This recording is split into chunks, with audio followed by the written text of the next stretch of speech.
Ave Maria, cheia de graça, o Senhor é convosco. Bendita sois vós entre as mulheres, e bendito é o fruto do vosso ventre, Jesus. Rogai para nós, pecadores, agora e na hora de nossa morte. Amém. Podem sentar-se, por favor.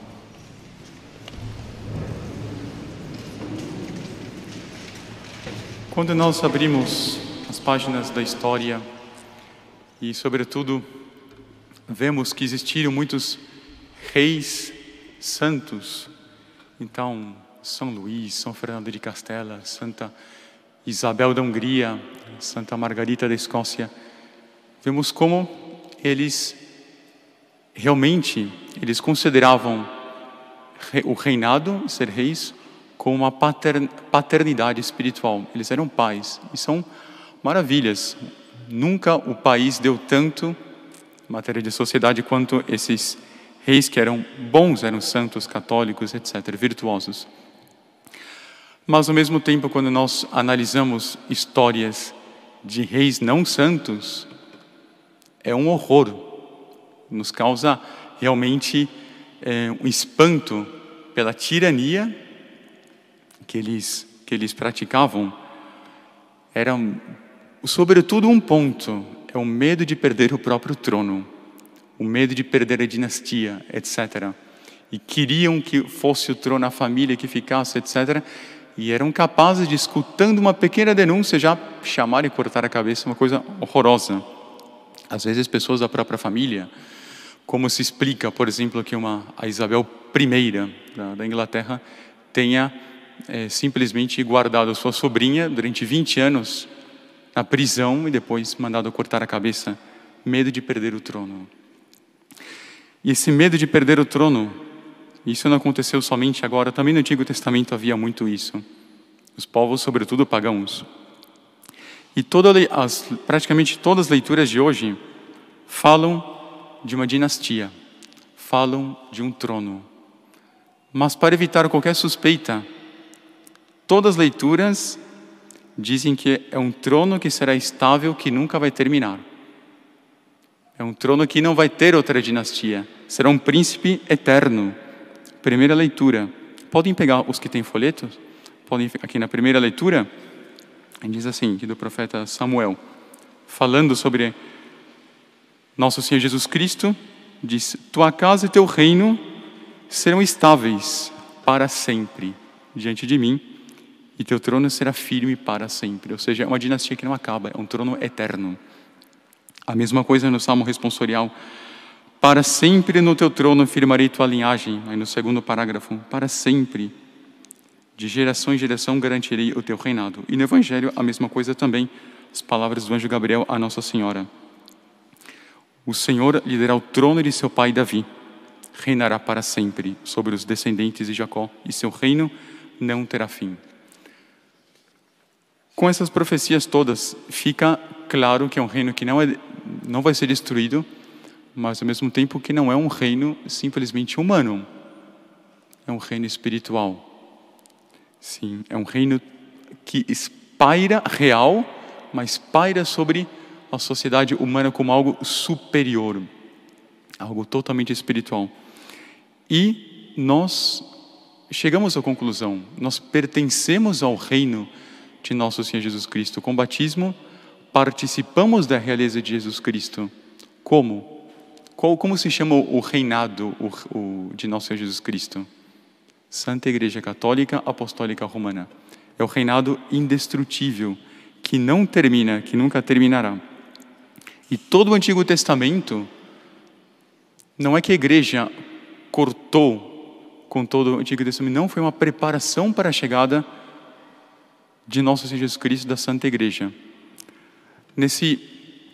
Uma história recente, real, nesse canal americano EWTN, existe um programa que se chama A Hora Católica.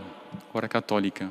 E eu não sei se ainda faz esse programa, mas era quem apresentava um senhor chamado Bob Fishman.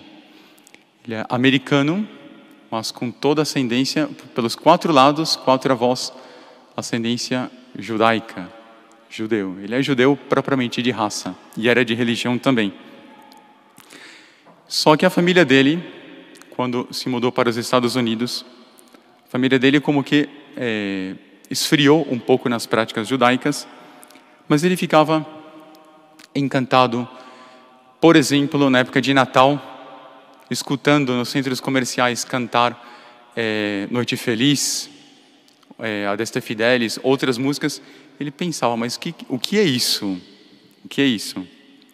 Mas ele disse, eu sou judeu, não vou prestar muita atenção, fala de Jesus Cristo, e sempre escutei falar que Jesus Cristo, os cristãos, são aqueles que vieram destruir a nossa sociedade, os judeus. Portanto, são inimigos nossos. Até que um dia, ele entra para o serviço militar, mas ele se considerava já ateu. Mas com um fundo ainda de raiz judaica. Se dizia ateu de boca para fora, mas sentia aquele apelo. Em determinado momento, no exército, aparece um cristão que começa a contar as maravilhas do cristianismo para ele, etc., e entrega para ele um evangelho. E por amizade, eu vou levar para casa, contanto que os meus pais não vejam, esconde bem no bolso, e quando chega em casa, sobe correndo ao quarto, e diz, agora eu vou ler os escritos desse tirano Jesus Cristo, que veio para destruir a lei de Moisés antiga, etc. Abre o evangelho, a história do filho pródigo. Continua lendo um pouco mais, fala do perdão. Um pouquinho mais, fala que Jesus Cristo, nosso Jesus Cristo, entrava no templo para rezar a Deus, a Javé. Ele disse, mas que isso? Eu imaginava que ele era um destruidor da nossa raça, e eu vejo que as palavras dele mais podem se aplicar a um rabino super excelente. Mas ele, vou sufocar esse pensamento, guardou e não pensou mais. E continuavam fazendo apostolado com ele, tentando trazê-lo novamente, levá-lo para o cristianismo. Ele disse, olha, basta. Aí, nas Forças Armadas, ele procurou um rabino e disse, olha, eu não conheço a Bíblia. Só poderia, por favor, me dar um curso de Bíblia para eu poder responder esses cristãos que me procuram, para poder calar propriamente esses cristãos? Ah, sim, com muito gosto. Vamos ler juntos a Torá. E começou a ler a Bíblia, a lei, o Pentateuco, tudo, etc. E depois de aquele curso de Bíblia para se defender contra os cristãos, ele diz, eu me converti ao cristianismo. Depois daquele curso contra os cristãos, ele se converteu e disse, porque é tão claro, é tão evidente, que todas as profecias do Antigo Testamento se referem ao Messias, e que Jesus Cristo cumpre todos os requisitos para ser o Messias, que eu percebi que Jesus Cristo é o judeu por excelência, é o cumpridor da lei por excelência, se converteu, que os profetas cantaram a glória de Jesus Cristo, e até hoje em dia ele dá testemunho disso. Mas, sobretudo, ele disse, eu encontrei Jesus Cristo vivo na Santa Igreja Católica Apostólica Romana. Os meus antepassados, eles tiveram que esperar muito, muitíssimo. Eu não, eu já vejo a realização. E nós vemos que Deus sim fez esperar gerações e gerações para a chegada do grande acontecimento, da grande revelação, como diz São Paulo na carta aos Romanos. Ele é a revelação do mistério. O que nós temos, o que a senhora, os senhores têm na Bíblia, no Evangelho, os do Antigo Testamento não tiveram. A grande revelação recebemos gratuitamente, de graça, basta. E hoje nós vamos considerar, de 24 para 25, a grande revelação do grande mistério. Nosso Senhor Jesus Cristo, Deus que nasce como um bebê. Nasce como um bebê.